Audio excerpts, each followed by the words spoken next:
Hello friends, welcome to honey GS classes. September 5 daily current affairs with GS points. మొత్తం మనకి ఈరోజు ఒక 16 అంశాలు వార్తల్లో ఉన్నాయి. అయినప్పటికీ అన్నీ కూడా ఫ్యాక్ట్ బిట్సే కాబట్టి ఎటువంటి ఇబ్బంది లేదు. సో ఈజీగా అయిపోతుంది. ఫస్ట్ చూస్తే యాంటీ డిఫెక్షన్ లా కింద ఒక పార్టీ ఎమ్మెల్యే మరొక పార్టీలోకి జంప్ చేస్తే అతనికి పెన్షన్ రద్దు చేస్తూ ఈ పెన్షన్ రద్దు బిల్లుని హిమాచల్ ప్రదేశ్ అసెంబ్లీ ఆమోదించింది. ఇది ఇంకా అమల్లోకి రాలేదు. మనకు అసెంబ్లీ ఆమోదించినప్పుడు యాజ్ పర్ 200 ఆర్టికల్ ప్రకారము గవర్నర్ ఆమోదిస్తేనే చట్టంగా మారుతుంది కాబట్టి అసెంబ్లీ అని చెప్పేసి వారికి గుర్తుపెట్టుకోవాలి. ఇంకా అమల్లోకి రాలేదు. బట్ మనకి ఏ రాష్ట్ర అసెంబ్లీ ఆమోదం అని చెప్పేసి ప్రశ్న వస్తుంది. రైట్. వాస్తవంగా ఈ బిల్లు ఎందుకు తీసుకొచ్చారు అంటే మనం కొంచెం బ్యాక్ వెళ్ళిపోవాలి. మార్చి మంత్లో ఏమైంది అంటే బడ్జెట్ సెషన్ స్టార్ట్ అయినాయి. ఈ బడ్జెట్ సెషన్ లోపల ప్రతి పార్టీ యొక్క చీఫ్ విప్ అని చెప్పేసి ఉంటారు కదా, వాళ్ళు ఈ సెషన్స్కి హాజరు కమ్మని ఓటింగ్ చేయమని చెప్పేసి విప్ జారీ చేస్తారు. ఆ విప్ని ఒక కాంగ్రెస్ పార్టీ యొక్క 6 ఎమ్మెల్యేలు ఉల్లంఘన చేస్తారు, హాజరు కారు. వెంటనే వీళ్ళ మీద పార్టీ ఫిరాయింపు చట్టము వర్తింపజేసి డిస్క్వాలిఫై చేస్తారు. ఇప్పుడు ఏమైంది అంటే వీళ్ళకు పెన్షన్ రాకుండా ఈ బిల్లు అయితే పనిచేస్తుంది. ఇఫ్ గవర్నర్ ఆమోదిస్తే ఇట్లా భారతదేశంలో ఫస్ట్ రాష్ట్రం అని చెప్పి చెప్పొచ్చు. ఎవరైతే పార్టీ ఫిరాయింపులకి పాల్పాటు చేస్తారో వాళ్ళకి మాత్రం పెన్షన్ రాకుండా ఈ చట్టం పనిచేస్తుంది ఇఫ్ ఒకవేళ అమల్లోకి వస్తే. రైట్. మనం డిస్కస్ చేసినాము ఆల్రెడీ విప్ అంటే ఏంటని చెప్పేసి, విప్ ఉల్లంఘన దేనికి వర్తింపజేస్తాం, దేనికి వర్తింప చేయమని చెప్పేసి సింపుల్ గుర్తుపెట్టుకోవాలి. ఇన్సైడ్ హౌస్ మ్యాటర్స్ అంటే అవిశ్వాస తీర్మానం కానీ విశ్వాసం కావచ్చు లేదా బిల్లు మీద ఓటింగ్ కావచ్చు, అటువంటి దాన్ని మనం ఇన్సైడ్ హౌస్ మ్యాటర్స్ అంటాం. దానికి విప్ వర్తింపజేస్తాం. అవుట్ సైడ్ హౌస్ మ్యాటర్స్ ఉంటాయి, రాష్ట్రపతి ఎన్నిక కావచ్చు లేకుంటే రాజ్యసభ సభ్యుల ఎన్నిక కావచ్చు, అటువంటి దానికి మనం విప్ అయితే వర్తింప చేయమని చెప్పేసి Kuldip Nayar versus union of India 2006 case చెప్తుంది. రైట్. ఫస్ట్ జస్ట్ ఏం లేదు, ఏ రాష్ట్ర అసెంబ్లీ అని చెప్పేసి గుర్తుపెట్టుకోవాలి, సరిపోతుంది. సెకండరీ వరుణ విన్యాసం అని చెప్పేసి మనకి వార్తల్లో ఉంది. ఎక్సర్సైజ్ వరుణ ఇది ఇండియా ఉన్ను ఫ్రాన్స్ ఇండియా ఉన్ను ఫ్రాన్స్ దేశాల మధ్య నావిక విన్యాసం అని చెప్పేసి పిలుస్తుంది. ఈసారి ఫ్రాన్స్ హోస్ట్ చేస్తుంది. ఫ్రాన్స్ అని చెప్పేసి గుర్తుపెట్టుకోవాలి. ఇండియా నుంచి ఏ నౌకలు హాజరవుతున్నాయి, క్వశ్చన్ డెప్త్గా వస్తేనే ఇది వస్తుంది. ఈసారి చూస్తే P-8I అని చెప్పేసి ఒక సముద్ర నిఘా విమానం అని చెప్పేసి పిలుస్తాం, ఇది హాజరవుతుంది. ఇంకోటి INS తర్బర్ అని చెప్పేసి మరొక ఫ్రిగేట్ మీన్స్ చిన్నపాటి యుద్ధ నౌక. ఇవి రెండు కూడా ఈ నావిక విన్యాసం లోపల హాజరవుతున్నాయి. ఎవరు హోస్ట్ చేస్తున్నారు అని చెప్పేసి గుర్తుపెట్టుకోవాలి. మోస్ట్లీ ప్రశ్న వస్తే ఈ ప్రదేశం వస్తుంది లేదా ఈ విన్యాసం పేరు ఏ 2 కంట్రీస్ అని చెప్పేసి వస్తుంది. రైట్. నెక్స్ట్ మూడవ చూస్తే IIT ఢిల్లీ తన యొక్క మొట్టమొదటి విదేశీ క్యాంపస్ని అబుదాబిలో ఓపెన్ చేసింది. ఇది ఓల్డ్ కరెంట్ అఫైర్స్, బట్ మనకి అధికారికంగా నిన్న UAE యొక్క సుల్తాన్ షేక్ ఖలీద్ బిన్ అని చెప్పేసి స్టార్ట్ చేయడం జరిగింది. షేక్ ఖలీద్ బిన్, ఇక్కడ ఈయన పేరు అంతా అవసరం లేదండి, జస్ట్ ఢిల్లీ IIT యొక్క విదేశీ క్యాంపస్ ఎక్కడ అంటే అబుదాబి లోపల అని చెప్పేసి గుర్తుపెట్టుకోవాలి. ప్రశ్న మనకి ఇంకోటి వస్తుందండి, భారతదేశంలో ఏ IIT ఫస్ట్ విదేశీ క్యాంపస్ని స్టార్ట్ చేస్తుందంటే IIT ఢిల్లీ కాదు, IIT మద్రాస్ అని చెప్పేసి పిలుస్తాం. IIT మద్రాస్ ఫస్ట్ విదేశీ క్యాంపస్ని ఇక్కడ ఓపెన్ చేస్తుంది అంటే జాంజిబర్ ప్రాంతం లోపల ఓపెన్ చేస్తుంది. జాంజిబర్ ప్రాంతం లోపల ఓపెన్ చేస్తుంది. ఈ జాంజిబర్ ఎక్కడ ఉంది మనకి చూస్తే గిట్ట టాంజానియా దేశం అని చెప్పేసి పిలుస్తాం. ఈ జాంజిబార్లో ఉన్న IIT మద్రాస్ యొక్క విదేశీ క్యాంపస్ యొక్క డైరెక్టర్ జనరల్గా ప్రీతి పనిచేస్తుంది. ఫస్ట్ మహిళా డైరెక్టర్ అని చెప్పేసి పిలుస్తాం. ఇది మీరు ఆన్సర్ చేయండి. ప్రీతి సుడాన్ ప్రజెంట్ వార్తల్లో ఉన్నారు, వీళ్ళు ఎవరని చెప్పేసి ఆన్సర్ చేయండి. నిన్న క్వశ్చన్కి ఆన్సర్ వస్తే ఈ అస్నా తుఫాన్ అని చెప్పేసి పాకిస్తాన్ పేరు పెట్టింది. ఈ తుఫాన్ కంపల్సరీ బాగా ఫోకస్ చేయాలండి. వై? బికాస్ ఆగస్టు మాసంలో అరేబియా సముద్రం లోపల తుఫాన్లు రావు. వై? బికాస్ ఈ సీ యొక్క సర్ఫేస్ టెంపరేచర్ మనకి 27 కంటే తక్కువ ఉంటుంది, తుఫాన్కి అనుకూలంగా ఉండదు జనరల్గా.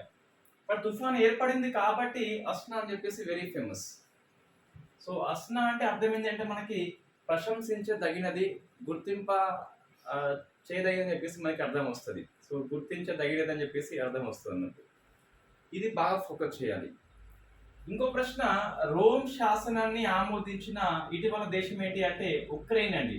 So Russia versus Ukraine war నేపథ్యం లోపల ఇది వెరీ ఫేమస్. మన రోమ్ శాసనం అని చెప్పేసి 1999లో చేసుకున్నాం, 2002లో అమల్లోకి వస్తుంది. దాని ప్రకారమే ఇంటర్నేషనల్ క్రిమినల్ కోర్ట్ అని చెప్పేసి మనం ఏర్పాటు చేసుకుంటాం. అది వ్యక్తులను విచారణ చేస్తుంది. ఇటీవల ఐసీసీ ఈ రష్యా అధ్యక్షుడు పుతిన్ మీద అరెస్ట్ వారెంట్ జారీ చేస్తుంది. అతను మంగోలియా పుతడు. మంగోలియా వాస్తవంగా ఐసీసీ మెంబర్షిప్ కంట్రీ అయినప్పటికీ అరెస్ట్ చేయలేదు కాబట్టి మనకి వార్తల్లో ఉన్నది. కన్ఫ్యూజ్ కావద్దు, ఇంటర్నేషనల్ కోర్ట్ ఆఫ్ జస్టిస్ వేరు, ఐసీసీ వేరు. ఇవి రెండు నిర్మాణంలో పనితీరులో వేరు వేరు ఉంటాయి. హెడ్ క్వార్టర్ మాత్రం మనకి ది హేగ్లో ఉంటుంది. ఐసీజే అనేది దేశాల మధ్య వివాదాలను పరిష్కారం చేస్తుంది. యుఎన్ఓ యొక్క ఇది అనుబంధ సంస్థ. ఐసీసీ అనేది వ్యక్తుల విచారణ చేస్తుందని చెప్పేసి గుర్తుపెట్టుకోవాలి. ఈ వార్ క్రైమ్స్ కానీ మానవత్వానికి అగనిస్ట్గా చేసే క్రైమ్స్ కానీ వాటిని ఐసీసీ విచారణ చేస్తుందని చెప్పేసి గుర్తుపెట్టుకోవాలి. యుఎన్ఓ యొక్క అనుబంధ సంస్థ కాదు ఐసీసీ. రైట్. ఇంకో ప్రశ్న మనం ఏమైనామంటే, సో ఫస్ట్ బంగారు కానీ మనకి కోలార్ లోపల కనుక్కుంటాం, కర్ణాటక రాష్ట్రం. రైట్, ఎనఫ్ అండి. సో నెక్స్ట్ చూస్తే చందీపూర వైరస్ మనకి వార్తల్లో ఉంది. సో చందీపూర వైరస్ అని చెప్పేసి ఇంతకుముందు మనం డిస్కస్ చేసినాము, బట్ ఇప్పుడు ఎందుకు వార్తల్లో వచ్చింది అంటే ఈ చందీపూర వైరస్ యొక్క జన్యు క్రమాన్ని, సో డిఎన్ఏ క్రమాన్ని very first time Gujarat biotech research centre అని చెప్పేసి, సో జీబీఆర్సీ అని చెప్పేసి గుర్తించారు. సో కాబట్టి గుర్తుపెట్టుకోవాలి, గుజరాత్ బయోటెక్నాలజీ రీసెర్చ్ సెంటర్ అని చెప్పేసి చాందీపూర లేదా చందీపూర వైరస్ యొక్క జన్యు క్రమాన్ని వెరీ ఫస్ట్ టైం ఆవిష్కరణ చేయడం జరిగింది. సో మనకి ఇది వార్తల్లో వచ్చింది. ఇందులో కరెంట్ అఫైర్స్లో చూస్తే ఇదే ఇయర్లో చాందీపూర వైరస్ అని చెప్పేసి very famous. So why Chandipur అని చెప్పేసి చూస్తే ఇది 1965లో వెరీ ఫస్ట్ టైం మహారాష్ట్రలో ఉన్న చాందీపూర్లో గుర్తించారు. కాబట్టి దీనికి చాందీపూర వైరస్ అని చెప్పేసి పేరు వచ్చింది. ఒక వైరల్ వ్యాధి అని చెప్పేసి పిలుస్తాం. ఇది ఎక్కువగా బ్రెయిన్ డ్యామేజ్ చేస్తుంది కాబట్టి సో మెదడు వాపుకి కారణం అవుతుంది. బాగా గుర్తుపెట్టుకోవాలి. జ్వరం అని చెప్పేసి మరొక లక్షణం కనిపిస్తుంది. నెక్స్ట్ ఎలా వ్యాప్తి అంటే శాండ్ ఫ్లై అని చెప్పేసి ఇసుక ఈగల ద్వారా ఎక్కువ మనకి ఇది వ్యాప్తి అయితే అవుతుంది. రైట్. నెక్స్ట్ ఇది అంతగా అవసరం లేదు. ఈ వేద 3D మ్యూజియాన్ని మన యూపీ సీఎం యోగి వారణాసిలో ప్రారంభం చేయడం జరిగింది. సో జస్ట్ ఆ లొకేషన్ గుర్తుపెట్టుకోవాలి. వేద 3D మ్యూజియం అనేది ఎక్కడ అంటే వారణాసి అని చెప్పి సరిపోతుంది. నెక్స్ట్ నేపాల్ సరిహద్దు ప్రాంతాల్లో మనకి 3 ఉన్నాయి కదా, సో అవి మరొకసారి వార్తల్లో వచ్చినాయి. నేపాల్ తన 100 రూపాయల కరెన్సీ లోపల ఒక 3 ప్రాంతాలని తనదిగా క్లెయిమ్ చేసుకుంటుంది. ఇండియా అభ్యంతరం చెప్పింది. ఇది మనకి మే కరెంట్ అఫైర్స్లో వచ్చిందండి. ఏంటి అవి? ఒకటి కాలపాని అని చెప్పేసి ఉంటుంది, ఇది వెరీ వెరీ ఫేమస్. ఇంకోటి లిపు లేక్ అని చెప్పేసి ఉంటుంది, సో లిపు లేక్. ఇంకోటి లింపియా దూరా అని చెప్పేసి ఉంటుంది, లింపియా దూరా అని చెప్పేసి. ఈ 3 ప్రాంతాలని తనవిగా నేపాల్ క్లెయిమ్ చేసుకుంది. వాస్తవం ఇది మనే అని చెప్పేసి ఇండియా క్లెయిమ్ చేసుకుంటుంది, బట్ మనే వాస్తవంగా. ఇందులో ముఖ్యంగా మనకి కాలపాన్ అని చెప్పేసి ఇది వెరీ ఫేమస్ అండి. అంటే వీటితో పోలిస్తే ఇది ఎక్కువ వివాదం కలిగి ఉంటుంది. వై? బికాస్ మనకి ఇది నది, దీన్ని కాళీ రివర్ అని చెప్పేసి కూడా పిలుస్తాం. జనరల్గా మనకి 2 కంట్రీస్ మధ్య మనకు భూభాగం సరిహద్దు ఉంటే ఎటువంటి వివాదాలు దాదాపు రావు. చైనా పాకిస్తాన్ లాంటి వాళ్ళు ఉంటే తప్పించి. ఇక్కడ రివర్ ఉంది కాబట్టి రివర్ సరిహద్దు మనకి నిర్ణయించబడదు. అంటే ఒకసారి రివర్ అడ్డుపోతుంది, ఒకసారి ఇటు వస్తుంది, ఆ వరద ప్రాంతం బట్టి, ఆ బేసిన్ ప్రాంతం బట్టి. కాబట్టి ఇది ఫ్రీక్వెంట్లీ మనకి నేపాల్ ఇండియా మధ్య కనిపిస్తుంది. అయితే మనం 1816లోనే ఒప్పందం చేసుకున్నాము, వెరీ ఫేమస్ సుగౌలి ఒప్పందం అని చెప్పేసి. మనం ఆల్రెడీ ఆంగ్లో నేపాల్ వార్ అని చెప్పేసి డిస్కస్ చేసినాం మోడర్న్ ఇండియా హిస్టరీ లోపల. మీరు ఎక్కువ ఫోకస్ చేయలేవచ్చు, కరెంట్ అఫైర్స్ దృష్టిలో పడిపోయి మనం తెలంగాణ ఉద్యమాన్ని ఇన్ఫ్యాక్ట్ 150 ఏదైతే ఉన్నదో గ్రూప్ 2 వాళ్ళకి 130 వరకు కవర్ అయ్యే విధంగా ఆ క్లాసెస్ అయితే పనిచేస్తాయి. మొత్తం మీద మనకు 14-15 క్లాసులు ఉన్నాయి అంతే, బట్ సమాచారం మొత్తం మీద అందులో ఇవ్వడం జరిగింది. బి ప్రకాష్ పుస్తకం, తెలుగు అకాడమీ పుస్తకాన్ని ఇతర కొన్ని పుస్తకాలు కంబైన్ చేసి ఇవ్వడం జరిగింది. తర్వాత మోడర్న్ ఇండియా హిస్టరీ కూడా మనం ఆల్మోస్ట్ ఒక రైతు గిరిజన ఉద్యమాలు అని చెప్పేసి 2 చాప్టర్స్ పెండింగ్ ఉన్నాయి. సో అవి కాకుండా మిగతా మొత్తం డిస్కస్ చేసినాము. స్టోరీ బేస్డ్‌లో కంప్లీట్‌గా అంబేద్కర్ పుస్తకం అయితేనేమి, తర్వాత స్పెక్ట్రమ్ సిరీస్ మెయిన్‌గా మన సోర్సు, డిగ్రీ పుస్తకాలు, స్కూల్ పుస్తకాలు, ఇంటర్ పుస్తకాలు. సో ఇవన్నిటిని కలగలిపి ఈ ఇండియన్ హిస్టరీ మనకు అందులో క్లాసెస్ కనిపిస్తాయి. అవి 70కి పైగా ఉన్నాయండి. తెలంగాణ ఉద్యమం మనకి 150 మార్క్స్ అయినప్పటికీ చిన్నగా అయిపోతది. ఇండియా హిస్టరీ ఒక 20 మార్క్స్ ఏమో వస్తాయి అంతే మనకు. 25 మార్క్స్ అనుకుంటా గ్రూప్ 2లో. ఆ 25లో మోడర్న్ హిస్టరీ 12, 13 అని చెప్పేసి వస్తాయి. పేపర్స్ ట్రెండింగ్ మారింది. మోడర్న్ ఇండియా మీద బాగా ఫోకస్ చేసి యాన్షియంట్ మిడివల్ నిర్లక్ష్యం చేస్తే అక్కడ ప్రశ్నలు ఎక్కువ పడిపోతున్నాయి కాబట్టి అటువైపు ఫోకస్ చేయాలి. సో అక్కడ మనకి డిస్కస్ చేసాం ఆల్రెడీ సుగర్ ఒప్పందం అని చెప్పేసి. దీని ప్రకారము ఈ లిపులేకు కాలపని ఇవన్నీ మనం తీసుకుంటాం. నేపాల్ ఏమంటుందంటే అప్పుడు బ్రిటిష్ ఇండియా బాగా ఫేమస్ కదా, బలవంతుడు, మేము బలహీనంగా ఉన్నామని చెప్పేసి ఒప్పుకున్నాము, ఇప్పుడు ఒప్పుకోమని చెప్పేసి నేపాల్ అంటుంది. సో మనకి ఫ్రీక్వెంట్గా కొన్ని సరిహద్దు ప్రాంతాలు డిస్ప్యూట్లో ఉంటాయి, వాటిని బాగా గుర్తుపెట్టుకోవాలి. నెక్స్ట్ ఒక గవర్నమెంట్ పాలసీ 2 వార్తల్లో ఉన్నాయి ఈ మధ్యప్రదేశ్ రాష్ట్రాన్ని. అవి అంతగా ఎగ్జామ్ రావండి, బట్ పేపర్లో వచ్చింది కాబట్టి ఒకసారి చూసుకోండి. ఏంది ఫస్ట్ చూస్తే బృందావన్ గ్రామ్ అని చెప్పేసి పిలుస్తాం. ఈ బృందావన్ గ్రామం ఏంటి అంటే అక్కడ ఉన్న పంచాయతీ రక్షణకు ఏదైతే ఉందో, సో అది ప్రతి గ్రామంలో గోశాలని డెవలప్మెంట్ చేస్తుందట, గోవుల రక్షణ కోసం అని చెప్పేసి. నెక్స్ట్ గీతా భవన్ అని చెప్పేసి మరొక స్కీమ్ని స్టార్ట్ చేసింది. అందులో ఏముంటుందంటే పట్టణ ప్రాంతం లోపల దైవం మీద భక్తి తగ్గుతుందంట, దాన్ని పెంచుతందుకు ఈ స్కీమ్ అనేది బాగా పనికి వస్తుందట. ఒకటి రూరల్లో గోశాల, అర్బన్లో దైవభక్తి పెంపొందించాలన్నమాట. అవి 2 దాదాపు రావండి, స్కిప్ చేయవచ్చు. సో నెక్స్ట్ ఈ పోలీస్ లోపల మహిళలకి 33% కేటాయిస్తూ రాజస్థాన్ క్యాబినెట్ ఆమోదించింది. ఇది కొద్ది వరకు ఫేమస్. సో ఉమెన్స్ కోసం అని చెప్పేసి 33% పోలీస్ లోపల వెరీ ఫస్ట్ టైం ఏం కాదు. సో చాలా స్టేట్స్లో ఇంప్లిమెంట్ చేస్తున్నాం, బట్ మనకి ఇప్పుడు వార్తల్లో ఉంది కాబట్టి ఈ రాజస్థాన్ గుర్తు పెట్టుకోవాలి. నెక్స్ట్ ఒక 2 పుస్తకాలు వార్తల్లో ఉన్నాయి. ఒకటి సేవ్ అమెరికా అని చెప్పేసి, సో సేవ్ అమెరికా ఈ ట్రంప్ పుస్తకం ఇది. సో ట్రంప్ పుస్తకం అనేది బాగా గుర్తుపెట్టుకోవాలి, ట్రంప్ కాబట్టి ప్రశ్న వస్తే రావచ్చు. సెకండ్ ఇది ఇంకొక వెరీ ఫేమస్ పుస్తకం మనకి వార్తల్లో ఉంది, అది from oil to lithium. So present మనకి ఫ్యూయల్గా ఆయిల్ ఉపయోగిస్తున్నాం కదా, అలా కాకుండా ఎలక్ట్రిక్ వెహికల్స్ అని చెప్పేసి లిథియాన్ని ఉపయోగించాలని చెప్పేసి వెరీ ఫేమస్ పుస్తకము కుల్దీప్ గుప్తా అని చెప్పేసి రాయడం జరిగింది. సో ఈ పుస్తకమే ప్రశ్న వస్తుంది, దీనికంటే ఇదే ఎక్కువ వస్తుంది. సో మన గవర్నమెంట్ యొక్క పాలసీ నెట్ జీరో కార్బన్ అని చెప్పేసి, ఎలక్ట్రిక్ వెహికల్స్ అని చెప్పేసి, ఫేమ్ ఇండియా అని చెప్పేసి ఉన్నాయి కదా స్కీమ్స్. ఆ స్కీమ్స్కి అనుగుణంగా ఈ పుస్తకం ఉంది కాబట్టి ఈ ఫ్రమ్ ఆయిల్ టు లిథియం అని చెప్పేసి దీన్ని గుర్తుపెట్టుకోవాలి. సో నెక్స్ట్ శరత్ కమల్ వార్తల్లో ఉన్నాడు. ఇతను టేబుల్ టెన్నిస్ క్రీడాకారుడు, ప్రముఖంగా ఇంటర్నేషనల్ టేబుల్ టెన్నిస్ ఫౌండేషన్ కి ప్రచారకర్తగా నియామకం పొందిండు. నెక్స్ట్ ఒక 2 వ్యక్తులు వార్తలు ఉన్నారు. అందులో ఫస్ట్ చూస్తే సిద్ధార్థ్ అగర్వాల్ అండి. సో సిద్ధార్థ అగర్వాల్ ఇతను ఇంగ్లీష్ ఛానల్ని ఒంటరిగా ఏదిన అతిపెద్ద వయసులో ఉన్న వ్యక్తి అని చెప్పేసి పిలుస్తాం. 49 years ఏజ్. ఇండియా, బెంగళూరు అండి. సో కాబట్టి గుర్తుపెట్టుకోవాలి, సోలోగా ఇంగ్లీష్ ఛానల్ని ఏదిన ఫస్ట్ కాదు కానీ అతిపెద్ద వయసు అని చెప్పేసి పిలుస్తాం. ఇంకో వ్యక్తి Taiwo Michael Akinkunmi. So Taiwo Michael Akinkunmi అని చెప్పేసి ఇతను నైజీరియా యొక్క జాతీయ పతాక రూపకర్త. లాస్ట్ ఇయర్ మరణిస్తే ఇంతవరకు అంత్యక్రియ చేయలేదట, రేపు మాపు చేస్తారట, అందుకు మనకి వార్తల్లో ఉన్నాడు. So Nigeria Michael Akinkunmi అని చెప్పేసి గుర్తుపెట్టుకోవాలి. నెక్స్ట్ ఒక అవార్డు వార్తల్లో ఉంది, పిఐబి సోర్స్ ఇది, జెండర్ డైవర్సిటీ అవార్డు అని చెప్పేసి, దాసరి రాధికి వచ్చిందండి. సో మహిళల లింగ వివక్షత మీద కృషి చేస్తామే, సో దానికోసం అని చెప్పేసి అవార్డు వచ్చింది, దాసరి రాధిక అని చెప్పేసి గుర్తుపెట్టుకోవాలి. అది పిఐబి న్యూస్ మనకి.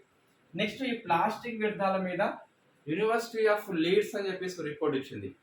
సో ప్లాస్టిక్ వ్యర్థాలు చూస్తే గడిచిన 1 year లోపల దేశాల్లో ఫస్ట్ ప్లేస్ గోస్ టు ఇండియాకి వచ్చిందండి. సెకండ్ది నైజీరియా అని చెప్పేసి ఉన్నది. నగరాల వారిగా చూస్తే ఫస్ట్ ప్లేస్ గోస్ టు నైజీరియాలో నుండి లాగోస్ ప్రాంతం అని చెప్పేసి గుర్తుపెట్టుకోవాలి. నగరాల పరంగా చూస్తే సెకండ్ మన ఢిల్లీ ఉన్నట్టుగా మనకు కనిపిస్తుంది. నెక్స్ట్ రెండు సమ్మిట్స్ వార్తల్లో ఉన్నాయి. అందులో ఒకటి very famous. So first made in భారతదేశంలో మొట్టమొదటి జాయింట్ కమాండర్స్ సర్వీస్ అని చెప్పేసి సో ఒక కాన్ఫరెన్స్ కండక్ట్ చేసుకున్నాం. సో జాయింట్ కమాండర్స్ అంటే ఈ ఆర్మీ చీఫ్ కానీ, నేవీ కానీ, ఎయిర్ ఫోర్స్ కానీ, సిడిఎస్ కానీ అందరూ ఈ మీటింగ్ రావడం జరిగింది. So conference first commanders conference కాబట్టి ఈ స్కీమ్ మీద ఈ సమ్మిట్ మీద బాగా ఫోకస్ చేయాలి. దీన్ని మనకి Lucknow so central command Lucknow host చేస్తుంది. దీనికి chief defence of staff Anil Chauhan వచ్చాడు. ఆర్మీ చీఫ్ ఉపేంద్ర ద్వివేది అని చెప్పేసి వచ్చిండు. Upendra Dwivedi. Navy chief Dinesh K Tripathi అని చెప్పేసి వచ్చిండు. Air force chief VR Chaudhari అని చెప్పేసి వచ్చిండు. సో ఫస్ట్ కమాండర్స్ కాన్ఫరెన్స్ కాబట్టి సో లక్నో ఫోకస్ చేయాలి. ఈ సమ్మిట్ వెరీ వెరీ ఫేమస్ అండి. G20 సమ్మిట్ ఎంత ఫేమస్ ఇది అంత ఫేమస్. వై? బికాస్ ముగ్గురు ఆర్మ్డ్ ఫోర్సెస్ చీఫ్ వచ్చారు కాబట్టి ఇది మనకి ఎగ్జామ్ వస్తే రావచ్చు. Next e governance meeting 27th దీన్ని ముంబై అయితే హోస్ట్ చేస్తుంది. అచ్చా ఇంకోటి ఈ కమాండర్ సర్వీస్ యొక్క కాన్ఫరెన్స్ థీమ్ ఏంటి అంటే సురక్షిత్ భారత్ అని చెప్పేస్తున్నది. దాంతోపాటు ట్రాన్స్ఫర్మింగ్ ఆర్మ్డ్ ఫోర్సెస్ అంటే ఆర్మ్డ్ ఫోర్సెస్లో మనకి పరివర్తన రావాలని చెప్పేసి థీమ్ తీసుకోవడం జరిగింది. బాగా గుర్తుపెట్టుకోవాలి. నెక్స్ట్ చూస్తే తెలంగాణ ఒక్క 2 అంశాలు మనకి వార్తలు ఉన్నాయండి. ఒకటి ఉచిత సౌర పంపు సెట్ అని చెప్పేసి ఈ కార్యక్రమాన్ని వెరీ ఫస్ట్ టైం కొండారెడ్డిపల్లి లోపల స్టార్ట్ చేయబోతున్నాం. మరొకటి స్పీడ్ అని చెప్పేసి మరొక ప్రాజెక్ట్, ఇది ఆగస్ట్ లాస్ట్ వీక్ ఇది మిస్ అయింది మనకు. సో ఇది మనకి వార్తల్లో ఉంది. Speed means smart, proactive, efficient and effective delivery అని చెప్పేసి పిలుస్తాం. ఒక 19 ప్రాజెక్టులను ఎంపిక చేసుకొని సీఎం ప్రత్యక్ష పర్యవేక్షణలో ఈ 19 ప్రాజెక్టుల యొక్క పనితీరుని అంచనా వేస్తారట. ప్రణాళిక శాఖ అనేది రోజువారీ ఆ లోపల ఆ 19 ప్రాజెక్టులు ఎంతవరకు పూర్తయినని చెప్పేసి నమోదు చేస్తుందట. బట్ మన 19 ప్రాజెక్టుల పేర్లు పేపర్లు రాలేదు, వాటిని మనం చూసుకోవాలి కంపల్సరీ. ఈ మంత్లీ మ్యాగజైన్ లోపల నేను అప్లోడ్ చేస్తాను 19 ప్రాజెక్టులు. ఒకసారి రఫ్గా చదవాలి. సీఎం నేరుగా పర్యవేక్షణ కాబట్టి ఎగ్జామ్ వస్తే రావచ్చు. ఒకటే అండి సింపుల్ లాజిక్. ఈ పబ్లిక్ సర్వీస్ కమిషన్స్కి కరెక్ట్ ఎగ్జామ్ పెట్టడం రాదు, కానీ ఇటువంటి 19, ఒక 10, 8, 7, 20 ఇట్లా వచ్చినప్పుడు అందులో వాడు ఏబిసిడి అని చెప్పేసి ఆప్షన్స్ ఇస్తున్నాడు. కాబట్టి ఒకసారి 19 ఫేమస్ ప్రాజెక్ట్ని మనము సీఎం రియల్ టైం పర్యవేక్షణ చేస్తుంది కాబట్టి వాటిని చూసుకోవాలి. సో అదే ఒకటి మనకి పెండింగ్ ఉంది 19 ప్రాజెక్టుల పేరులో అని చెప్పేసి. రైట్, ఇది మన కరెంట్ అఫైర్స్ అండి. సో నెక్స్ట్ క్లాస్ మనకి ఎప్పుడు ఉంటుందంటే సండే. వై? బికాస్ జనరల్లీ నేను సాటర్డే క్లాస్ చెప్తాను హైదరాబాద్లో. అయితే ఇప్పుడు ఏంటి అంటే నేను అంతకుముందు ఫ్రైడే 11:40కి వెళ్ళి నైటు సో సాటర్డే మార్నింగ్ పోయి క్లాస్ చేసేది. మళ్ళీ సాటర్డే 11:40కి సేమ్ బస్కి ఎక్కితే సండే మార్నింగ్ దిగేది. బట్ ఇప్పుడు నాకు రేపు చిన్న వర్క్ ఉంది కాబట్టి సో రేపే పొద్దున కాబట్టి సో రేపు కరెంట్ అఫైర్స్ క్లాస్ లేదు. సాటర్డే అసలుకే వీలు కాదు కాబట్టి సో సండే మనము ఏం చేస్తామంటే ఈ 3 days కరెంట్ అఫైర్స్ కలిపి సబ్జెక్ట్ వైజ్ డిస్కస్ చేద్దాం. సో 3 రోజుల కరెంట్ అఫైర్స్ మనకి పెద్ద ఇబ్బంది ఏం కాదు కాబట్టి ఒకసారి 3 days కరెంట్ అఫైర్స్ మనకి సండే అని చెప్పేసి గుర్తుపెట్టుకోండి. రెగ్యులర్ ఫాలోవర్స్ ఉంటే గిట్ట సండే వరకు వెయిట్ చేయవచ్చు. మిగతా అంశాలు ఏమన్నా ఉంటే గిట్ట వాటిని చదువుకోవచ్చు, రివిజన్ చేసుకోవచ్చు. Thank you very much.